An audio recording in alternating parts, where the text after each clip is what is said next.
Doctor Khalilur Rahman, সাবেক সাধারণ সম্পাদক মোহাম্মদ আব্দুল কাদির জিলানী, যুগ্ম আহ্বায়ক।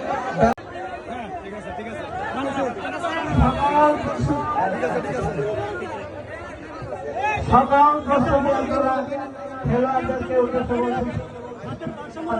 গ্রহণ করে কিছুক্ষণের মধ্যে খেলা আরম্ভ হতে যাচ্ছে।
চেষ্টা করছে